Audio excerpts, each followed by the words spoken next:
Skoraj da politični konsens glede Šutarjevega zakona. Vse stranke razen Levice so v parlamentu izrazile podporo Šutarjevem zakonu, tudi največja opozicijska stranka SDS in Nova Slovenija.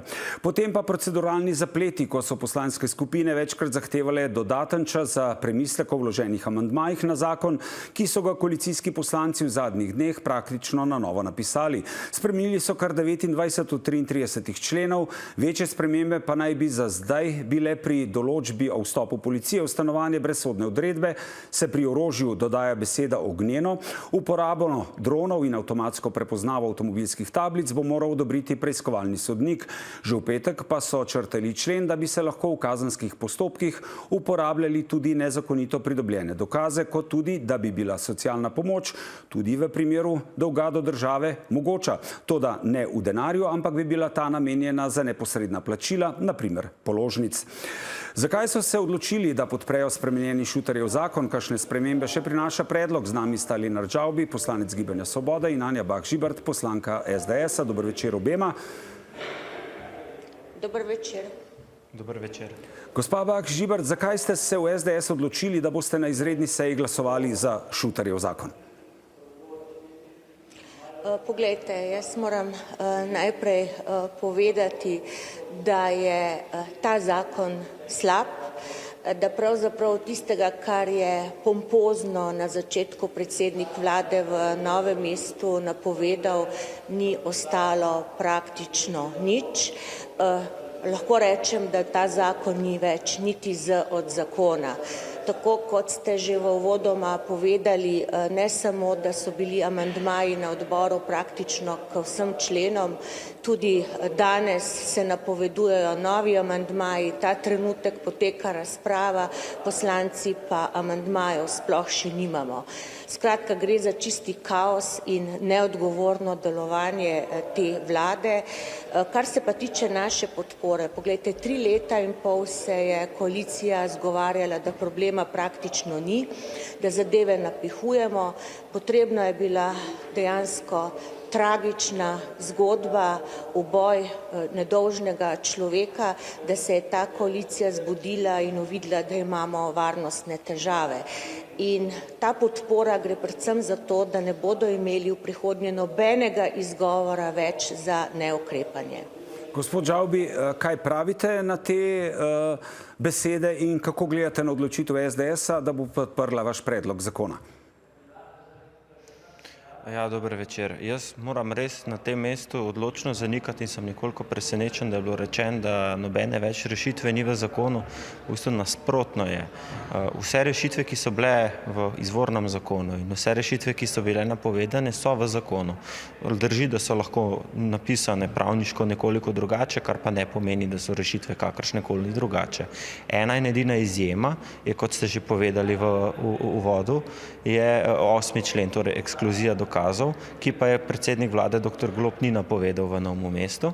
To je člen, ki ga je predlagalo Vrhovno sodišče in smo se mi tudi kot koalicija, in mislim, da je bilo to sprejeto na odboru brez glasu proti, zavezali, da bomo to stvar urejali na sistemski način v roku enega meseca. To govorijo za ekskluzijo dokazov, 8. člen.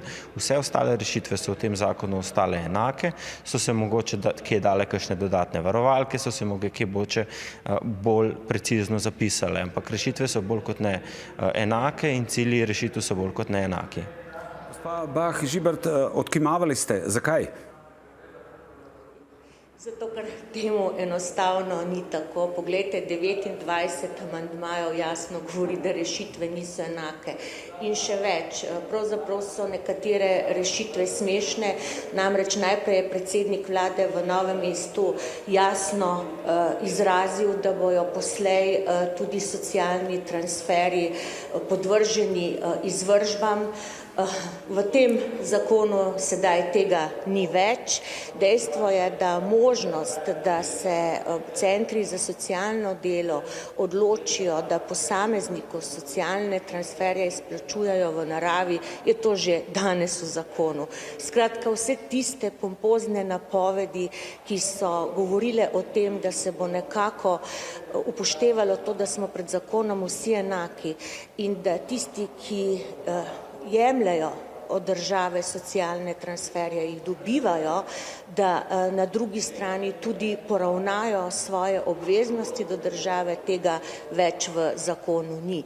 Tako da, poglejte, dejstvo je, da je ta koalicija enostavno zamudila pomembno priložnost, to so zakoni tako imenovanih županov 11 občin. Poglejte, tukaj je dejansko šlo za tiste potrebne rešitve in tukaj lahko vidite, samo zeleno je tisto, kar je ta vlada, bom rekla, sprejela, vse ostalo je zavračala in tukaj je srž problema. Namreč gre za to, da tudi poslej, se pravi tisti, ki bodo dobili globe, jih ne bojo plačali, ampak bodo dobili socialne transferje v naturi. Zdaj mi pa povejte, ali to pomeni enakost pred zakonom. Gospod Žavbih, kako odgovarjate na to vprašanje? Zdaj, sicer kolegice ne vidim, pa se mi zdi, da vem, kater dokument kaže. Ta dokument je nekoliko zavajajoč, ker so gor tudi neki zakoni, ki nikoli sploh niso bili vloženi. Naprimer, gor je ZRM novela, ki nikoli ni bila vložena, če sem čisto konkreten. In tudi nekaj tistega, kar je napisano na tistem besedilu, je v zakonu napisan. Absolutno. Je pa treba poudariti eno stvar. Vsi do sedaj vloženi zakoni na temo romske problematike v tem mandatu, v prejšnjem mandatu in v vseh zadnjih mandatih so bili usmerjeni v integracijo. Zdaj, del zakona je namenjen integraciji, predvsem je pa del zakona, pomemben del zakona namenjen zagotavljanju večje stopnje varnosti in enakosti pred zakonom. Se pravi, da ne bo več tisti, ki so prvorazredni, tisto, ki so drugorazredni na Dolenjskem in v Beli krajini.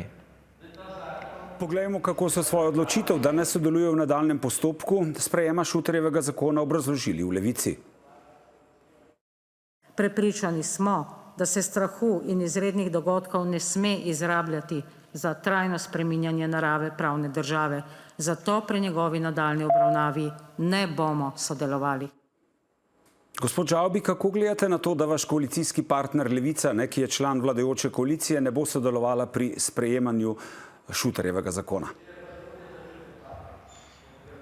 Jaz ne bi želel kakorkoli komentirati, to je njihova legitimna odločitev in sodili jo bodo konec koncev javnosti in njihovi volivci, tako da to je stvar Levice, ne moja. Ampak je za vas osebno potem Levica še relevanten koalicijski partner, ne glede na to, da takrat, ko ji odgovarja, podpira vladne predloge, ko pa ne jih kot članica koalicije zavrača oziroma ne sodeluje pri sprejemu.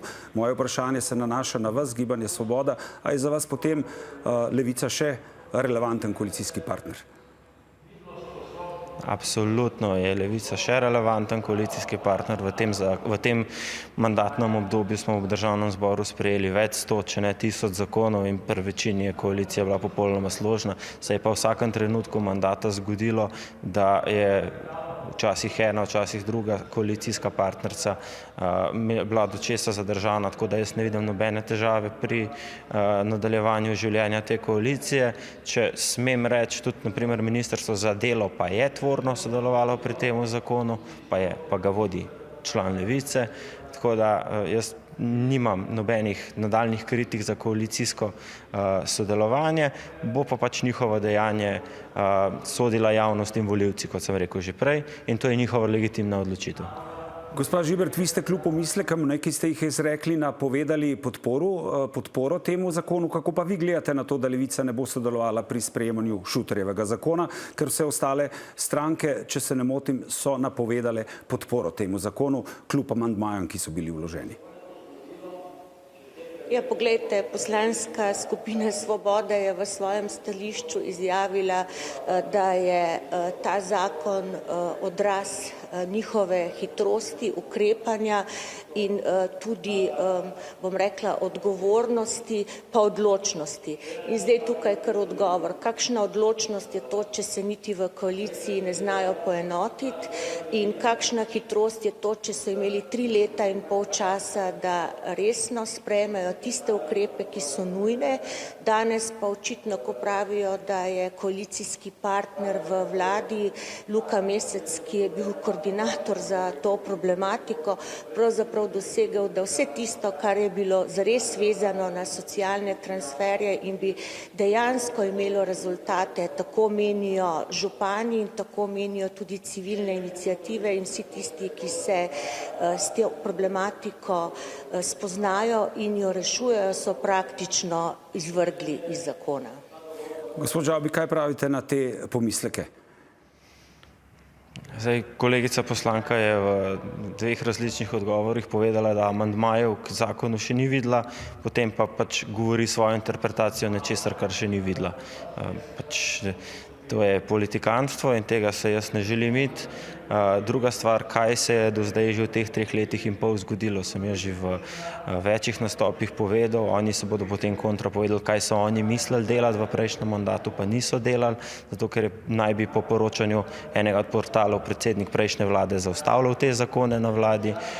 Tako da jaz se ne želim, da se sklepno dejanje sprejemanja tega zakona kakorkoli izpridi v to, da se mi prerekamo, kdo kaj ni pa kdo kaj bo, zato je čas tudi jutri, zato je čas tudi pojutrišnjem, danes pa je pomembno za državo, da ta zakon sprejmemo. Gospod Žibert, kaj torej vi zdaj pričakujete od vlade, vladajoče koalicije? Zakon bo očitno danes sprejet, podpora mu je napovedana. Kakšno ravnanje? Glejte, ja, najprej moram odgovoriti kolegu Žavbiju, ki pač je po znani maniri nesramen. Dejstvo je, da v uri in pol niso bili sposobni na mizo predstaviti vse nove amandmaje. Jaz govorim o rešitvah, ki so bile zapisane z amandmaji in so jih sprejeli v petek. Po moji informaciji tudi danes ni glede tega nič drugače. Amandmajev pa dejansko nismo dobili. Zdaj, kar se tiče zakona, pa še nekaj. Glejte, jaz dobim veliko klicev in vprašanj, češ vse zakon je že sprejet, glede na to, da je sedaj policija ukrepala, prišla je v romska naselja, odvzela orožje, se pravi, zakon prijema, ne? In ljudje praktično sploh do sedaj niso vedeli, da tega zakona sploh ni in da vsa ta orodja je imela policija že danes, se pravi, ne gre za potrebne rešitve v tem zakonu, ampak predvsem to, da je aparat Goloba odpovedal. In vprašanje je, kaj bo po sprejemu tega zakona, kaj bo z izvedbo in ali bo vlada Roberta Goloba glede na vso nesposobnost sploh sposobna karkoli iz tega zakona uresničiti, pa čeprav je oguljen kot kakšen ptič. Gospod Žavbi, za konec, bo prišlo do izvedbe tega zakona tudi v praksi? Jaz ne vem, zakaj kolegica govori, da sem nesramen, če samo izpostavljam njene nelogične izjave. Zdaj, kar se tiče pa tega, kar je kolegica rekla, pa deloma drži, pač ogromno dobrih stvari so institucije zadnjih tednih ali pa dnevih naredile na terenu in jaz to podpiram. Jaz mislim, da so se operativni izvajalci v teh institucijah, govoriva FURS, sodišče, tožilstvo, policija in tako naprej, da so se zavedle, da imajo polno podporo v politiki in da imajo polno podporo državljank in državljanov. Jaz mislim, da bodo s to okrepljeno podporo nadaljevale tudi pri izvajanju tega zakona. Najlepša hvala obema, da ste bila naša gosta. Hvala.